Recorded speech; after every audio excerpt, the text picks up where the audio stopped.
মানে 8:30-9টা মানৰ ভিতৰত আমাৰ ঘোঁৰামাৰাৰ দুজনমান ল'ৰাই জীয়াগুৰি যিটো ভালুকজোৰা আছে সেই ভালুকজোৰা অঞ্চলত তেখেতসকলে মানে আলহীৰ ঘৰত গৈছিল ফুৰিবৰ কাৰণে।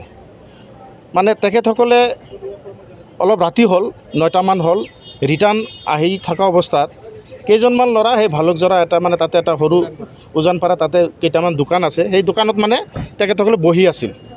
বহি থাকোঁতে সেই ল'ৰা দুজন আহি থকা সময়ত এটা চাইকেল আছিল, এটা চাইকেলতে দুজন আহি আছিল। তেখেতসকলে মানে সিহঁতক সুধিলে, তহঁতে ক'ৰ পৰা আহি আছা? সেই ল'ৰা দুজন ক'লে, নহয় আমি আলহীৰ ঘৰত গৈছিলোঁ জীয়াগুৰিত, অলপ ৰাতি হ'ল গৈ আছোঁ। মানে এই ল'ৰাকেইজনে সিহঁতক মানে অলপ কিবা কৰিলে আৰু কি, মানে চোচা ল'লে যে তহঁতে চুৰ কৰিব আহিছা নেকি? যেতিয়া কৈছে চুৰ কৰিব আহিছা নেকি, সিহঁতে ভয় খাই পেলাই মানে কৈছে, নহয় আমিতো চুৰ কৰিব অহা নাই। মানে এই ল'ৰাকেইজনে সিহঁতক ধৰিব বিচৰাত সিহঁতে ভয়তে মানে তাৰ পৰা দৌৰিলে। দৌৰাৰ পিছত মানে তেখেতসকলে চিঞৰ বাখৰ লগালে যে চোৰ আহিছে, এনেকৈ চিঞৰ বাখৰ কৰি পেলাই মানে দুজন ল'ৰা দুইফালে দৌৰি পলাৰ পিছতো তেখেতসকলক ধৰি পেলাই এনেকৈ বেয়াকৈ মাৰপিট কৰিছে। আপোনালোকে নিশ্চয় দেখা পাইছে, গোটেই ৰাইজে দেখা পাইছে, এনেকৈ বেয়াকৈ মাৰপিট কৰিছে। তেখেতসকলে 2জন ব্যক্তি আজি মানে কিবা একদম মানে অচেতন অৱস্থাত হস্পিটেলত পৰি আছে। এনেকৈ জঘন্যভাৱে মাৰপিট কৰিছে যে সেই ল'ৰা দুজনৰ আমি তাৰপিছত বিভিন্ন মানে কিছুমান মিডিয়াত জৰিয়তে পাইছিলোঁ যে সেই ল'ৰা দুজন চুৰ কৰিছে, কিবা কৰিছে। তাৰপিছত থানাত সেইদিনাখন আমি গ'লোঁ, যাই পেলাই মানে আমি ক'লোঁ যে তেখেতসকলে যদি চুৰ কৰিছে, কি চুৰি কৰিছে? আমাক ওচি ক'লে মহ চুৰি কৰিছে। মই ক'লোঁ মহটো ক'ত আছে মহ? একোৱেই নাই, মিছা কথা। তাৰপিছত আমি এটা কেছ দিলোঁ। এতিয়া ক্ৰছ কেছ এটা হৈছে, নহয় সিহঁতে এটা কেছ কৰিছে, আমিও কৰিছোঁ।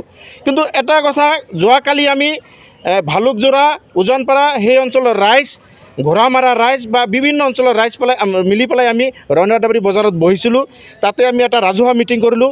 তাতে আমি গোটেই ৰাইজক সুধিছিলোঁ যে এই ল'ৰা দুজন আজিলৈকে কিবা দুষ্কাৰ্যৰ লগত জড়িত আছে নেকি, কোনো বেয়া কামত জড়িত আছে নেকি?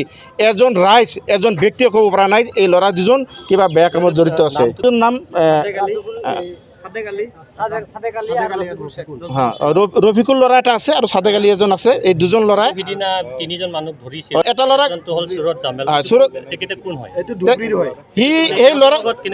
নহয়, লিংক নহয়, সেই ল'ৰাটো কোকৰাঝাৰত নামিছিল। কোকৰাঝাৰৰ পৰা মানে জীয়াগুৰিত গৈ আছিল খোজকাঢ়ি, মানে গাড়ী পোৱা নাই, ৰাতি হৈছে, খোজকাঢ়ি গৈ আছিল। ইয়াতলৈকে ইয়াৰ লিংক নাই, তাক বেছি মাৰাও নাই। তাক ৰাস্তাত পাই পেলাই তাকো মানে গাড়ীত উঠাই দিছে, পুলিচৰ গাড়ীত উঠাই দিছে। সি এতিয়া থানাত আছে। এই কোকৰাঝাৰৰ পৰা সেই আলহীৰ ঘৰত গৈ আছিল, তাক কিন্তু বেছি মাৰা নাই, মানে সি ৰাস্তাৰ পৰা তাক উঠাই দিছে পুলিচৰ গাড়ীত।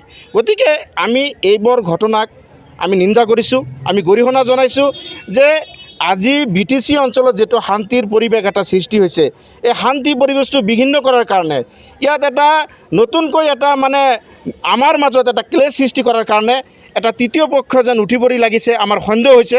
গতিকে আমি জিলা প্ৰশাসনৰ ওচৰত আহ্বান জনাইছোঁ, বা আজি আমাৰ MLA মহোদয় ইয়াত আহিছিল, তেখেতে প্ৰতিশ্ৰুতি দিছে এই ল'ৰাসকলক মানে ট্ৰিটমেণ্ট কৰাৰ কাৰণে তেখেতে প্ৰতিশ্ৰুতি দিছে, ট্ৰিটমেণ্ট কৰিব।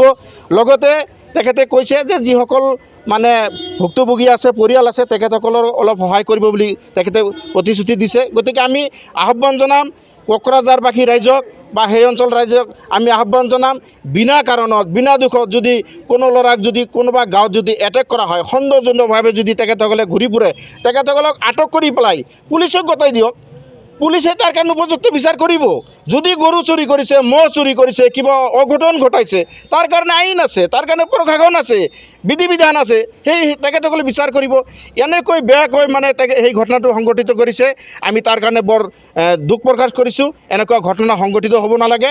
আমি বিগত দিনত যেনেকৈ শান্তি সম্প্ৰীতি মানে বজাই ৰাখি এই অঞ্চলত বসবাস কৰিছোঁ, সেই শান্তিটো যাতে আমাৰ অঞ্চলত অটুট থাকে, কোনেও যাতে ইয়াত মানে তৃতীয় ব্যক্তি মানে সোমাই পেলাই যাতে আমাৰ মাজত বিভক্ত কৰিব নোৱাৰে, অশান্তি সৃষ্টি কৰিব নোৱাৰে, তাৰ বাবে আমি জিলা প্ৰশাসনক মানে এই কেছৰ বিষয়ে, এই যিটো ঘটনা হৈছে, এই ঘটনা সংক্ৰান্তত যিসকলে মানে দুয়োটা পক্ষৰ যিটো ক্ৰছ কেছ হৈছে, কেছৰ এগেইনষ্টত তদন্ত কৰি পেলাই যিসকলে আচলতে দোষী, তেখেতসকলক মই শাস্তি দিয়াৰ কাৰণে আহ্বান জনাইছোঁ। মই কোৱা নাই, আমি সদৌ BTC সংখ্যালঘু ছাত্ৰ সন্থা চমুকৈ ABMCৰ ফালৰ পৰা স্পষ্টকৈ কৈছোঁ, যিসকল ল'ৰাই, যিসকল ব্যক্তিয়ে বৰ্তমান আমাৰ অঞ্চলত বা BTC অঞ্চলত বা গোটেই অসমত যি ধৰণৰ বেয়া কামত লিপ্ত হয় বা কোনোবা ধৰণৰ মানে অনৈতিক কামত লিপ্ত হৈ আছে, সেইসকল ব্যক্তিক কোনো পৰ্যায়ে ৰেহাই দিব নালাগে।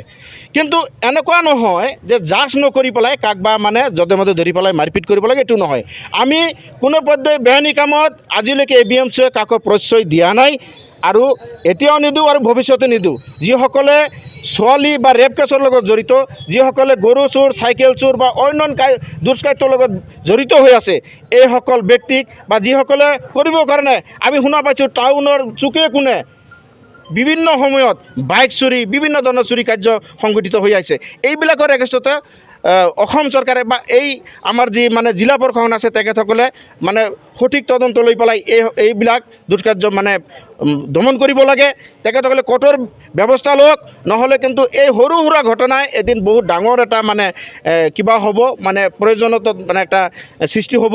গতিকে আমি আহ্বান জনাইছোঁ, যিটো জীয়াগুৰি আৰু ঘোঁৰামাৰা দুটা মানে খৈদৰ মাজত, দুটা মানে জনগোষ্ঠীৰ মাজত যিটো মানে এটা মানে ক্লেশ, এটা মনোভাৱ এটা বৰ্তমান সৃষ্টি হৈ আছে, এইটো আজিৰ পৰা আমি নাইকিয়া হৈছে বুলি আমি ঘোষণা কৰিলোঁ। ইয়াত কালি আমি এটা শান্তি সভা পাতি পেলাই আমি সেইটো শান্তি কমিটি এটা গঠন হৈছে। আমাৰ মাজত আৰু কোনো ভুল বুজাবুজি নাই। এই ল'ৰা দুজনক উপযুক্ত মানে চিকিৎসা, উপযুক্ত মানে ক্ষতিপূৰণ দিয়াৰ কাৰণে আমি MLA মহোদয়ক আহ্বান জনাইছোঁ।